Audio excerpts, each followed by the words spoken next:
I'm Jenna LaGrange, and this is Embracing the Chaos.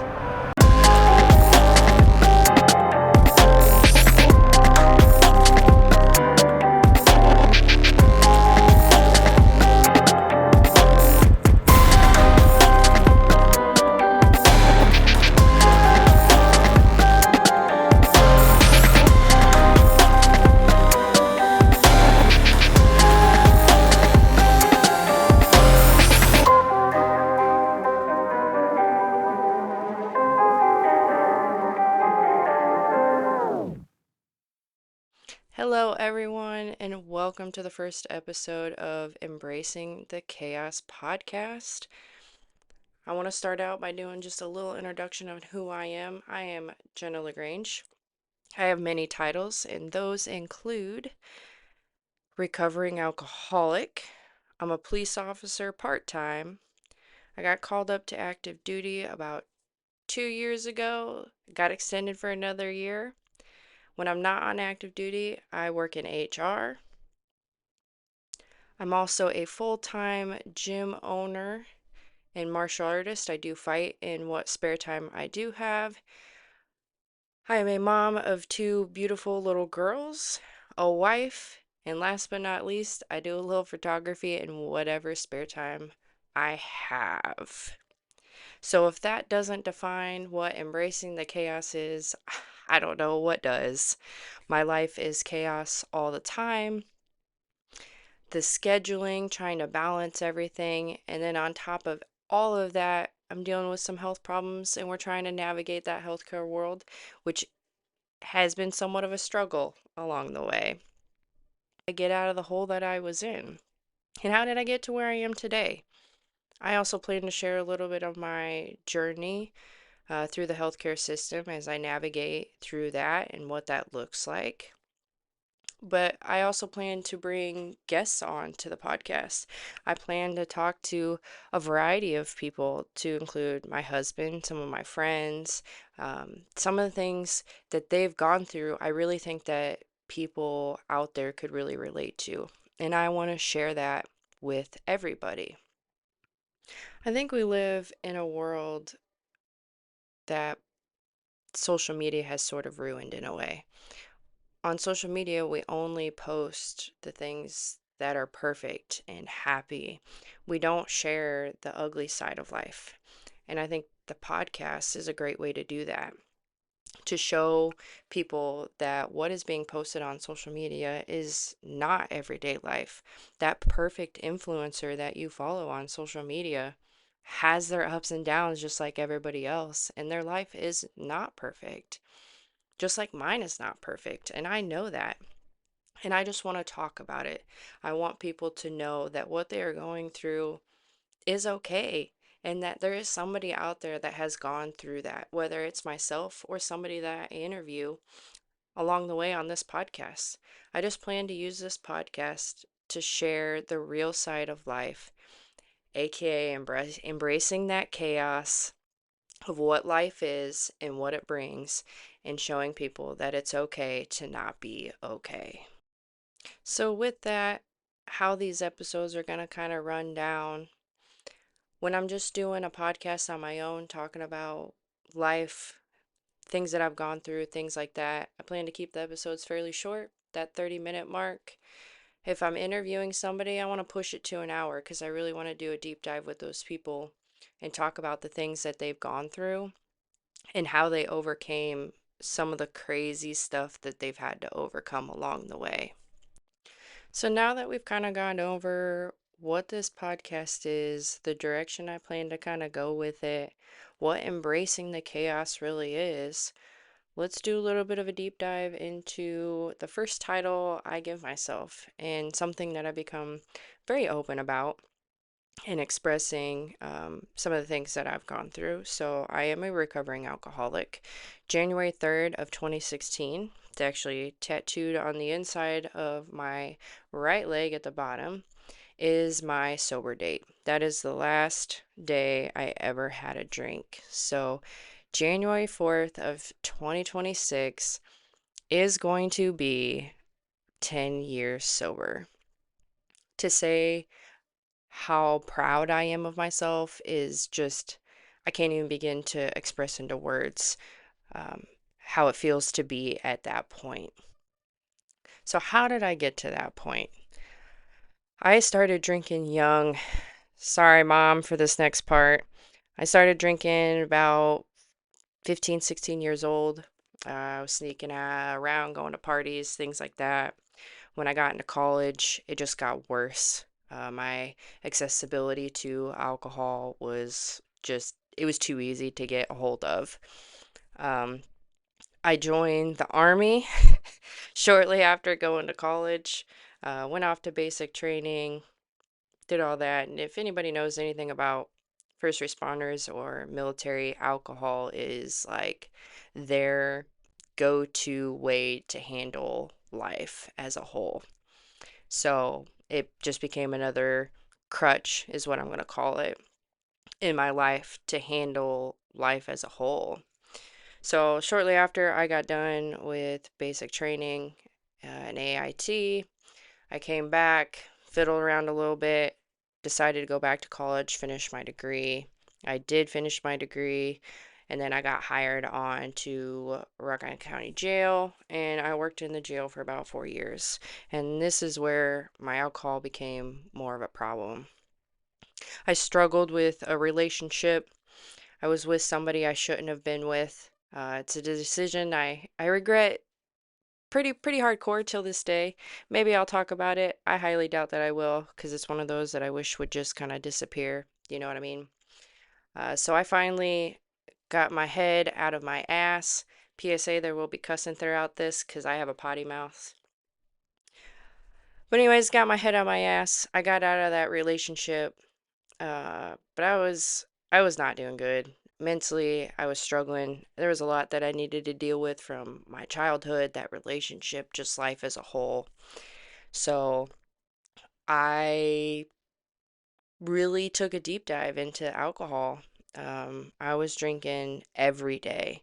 And when I'm saying drinking, I'm saying like I knew I could get four Jaeger bombs out of one can of Red Bull, a regular size can of Red Bull. My refrigerator, when I finally got an apartment, because I was living out of my car in and out, because I was working multiple jobs back then. But when I finally got my apartment, I just stacked it full of alcohol. The store that I bought most of my alcohol for had an entire case of the huge Jaeger bottles in the back that was just meant for me because they knew that I would come in and buy one or two bottles a week. Like when I'm talking, I had a problem, I had a problem. And once I finished with those Jaeger bombs, I dove right into the limeritas or limeritas. I don't know if they make those anymore. I think it was a Bud Light thing. I would drink a bunch of those. I might drink a summer shandy in there, and then I would close out the night with wine until I pretty much passed out. Um, so yeah, alcohol was a crutch. It was something that I did not want to face. So this is where we're going to enter in my husband, Jack. I will interview him at some point throughout this podcast, but at this moment, it's just me today. So we're going to talk a little bit about what he did for me and how it changed the whole trajectory of my life. Um, Jack and I had just started kind of chit chatting, hanging out, nothing crazy. I invited him over to my apartment for the first time, and he walks in and asks for just a bottle of water. And I was like, yeah, dude, there's some in the fridge. Go ahead and help yourself. He goes around the corner and opens up that refrigerator and comes back empty handed and then informs me that I don't have any bottled water in that refrigerator and that I have enough alcohol to kill an entire neighborhood. And he asked me why. And I just kind of sat there and I looked at him like, what do you mean why? It's normal, right? Everybody drinks every day, right? Like when you get off work, though I got off work at 7 in the morning, I'd come home and I would drink until I fell asleep until I'd have to go to work the next day. Or that night, I guess. To me, it was the next day just because of working third shift. And he let me know right then and there that no, that is not normal and people don't do that. And we need to figure out why you're doing it. So we sat down and had a very ugly heart to heart discussion about why I was drinking so much. I had to ultimately face some demons that I didn't really want to face, some anger issues that I didn't really want to face, and just some things about my life that I didn't really want to face. So we ultimately faced them together. He helped me through a lot of shit, a lot of gross shit. I was not a very nice person, as you can imagine. Going through alcohol withdrawals is not a fun thing, and it's one of the only withdrawals that could actually kill you. So he kind of held my hand through all of that and was a great support system, and has still been a great support system today as I'm approaching on this 10 years, because I'd be lying if I told you that at some point along the way, I didn't struggle. That is a lie. I struggle from time to time. My most recent hardest struggle was just like a year, 2 years ago. It was Jack went to Thailand. He landed in Thailand and the world just fell apart around me. Trying to handle my kids and just life and everything like that. They ran into some issues in Thailand, so I'm trying to kind of help him navigate through that. And I sat there and I thought, it would be too easy to just get shit faced and not have to deal with any of this right now. It was a thing that crossed my mind, and I was 8 years sober at that point. So I took a step back, really thought about it, and was like, why? Why would I do that? And what's crazy about that is I have a countdown, a calculator that kind of tracks my days sober. And I happened to pull up that app and take a look at it. And that particular day was 3,000 days. And if you don't know me, you're about to get to know me through this podcast, but I am competitive. And you cannot tell me that when I seen that 3,000 days that I was like, oh yeah, I'm totally going to break that. No, I hit 3,000 days. We are going to keep pushing forward, and we are going to continue on this mission of being sober. And I pulled myself together. I did a little workout, trying to kind of help control some of those nerves a little bit, and carried on with my life. And that's pretty much what I've done since the very beginning. I fell in love with fitness and working out, and it's been my way to express stress and um, just emotions is through fitness. Um, and I go through other things, like I do creative things to help kind of control some of that stress and emotional stuff, but fitness has always been my go-to. It's been my go-to for dealing with stress and just life as a whole. So, that is kind of a little bit about that journey. Kind of the struggles that I've gone through over the last 10 years. It's been a roller coaster ride. It has not been a straight uphill. If anybody ever tells you it's easy, they're lying. I'm going to tell you right now, they're lying. I'm coming up on 10 years and it's still hard today. But it's something that I am proud of, and it is something that I talk about, and it's something that I've used to help others. I've helped several people get on their sober journey, and I've helped them celebrate the big wins. And what I mean by big wins are just little hurdles that we get over. When, for example, you're sitting there and you're like, man, it'd be too easy to have a drink. But you know what? I'm not going to. That is a huge win. That's a huge shift in mindset. And if you can do a mindset, blah, blah, blah, blah, we're going to do a little starter there. If you could do a big mind shift like that, then you are going to accomplish everything that you set your mind to. And I truly live by that motto. If I can change my mindset, I can accomplish anything. And that's pretty much what I've done. And I've applied that to a lot of my life when dealing with literally anything and everything. So with that, I think this is a wonderful start to the first episode of Embracing the Chaos podcast. And just to give you a little taste of some of the things that I plan to discuss over the next however long this podcast lasts. And some of the interviews I plan to do, I plan to interview cops, military people, gym owners, your everyday health, fitness, holistic, all the things.